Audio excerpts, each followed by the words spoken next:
আসসালামু আলাইকুম এভরিওয়ান। আজ আমি তৈরি করতে যাচ্ছি সন্ধ্যার চায়ের সঙ্গে খাওয়ার একটা চিড়ের স্ন্যাক্স তৈরি করছি। এখানে 100 গ্রাম চিড়েকে ধুয়ে ভিজিয়ে রেখেছিলাম। দুটো সেদ্ধ আলু দিয়ে তাকে আমি গ্রাইন্ড করে নিলাম মিক্সারে দিয়ে। তাতে একটা পেঁয়াজ কুচি দিয়েছি মিডিয়াম সাইজের, ধনেপাতা কুচি দিয়েছি, লঙ্কা কুচি দিয়েছি, চাট মশলা দিলাম 1 চামচ, 1 চামচ চিলি ফ্লেক্স, স্বাদ মতো লবণ আর চালের আটা 2 চামচ মতো দিয়েছি। দিয়ে তাকে ভালো করে মেখে নেবো। মেখে নিয়ে তাতে আমি হলুদ গুঁড়ো দিলাম 1/2 চামচ, 1/2 চামচ এরকম ঝাল লঙ্কার গুঁড়ো, 1/2 চামচ ধনে গুঁড়ো দিয়ে এটাকে ভালো করে মিক্স করে নেবো। মিক্স করে কড়াতে তেল দিয়ে তাকে আমি এবার একটা ছোট ছোট বড়া সাইজে ভেজে নেব।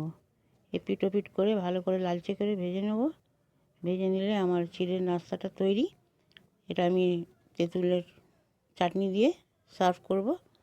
রেসিপিটি যদি ভালো লাগে তাহলে আমার চ্যানেলটিকে সাবস্ক্রাইব করবেন, একটা লাইক দেবেন, কমেন্ট আর শেয়ার করবেন। আল্লাহ হাফিজ।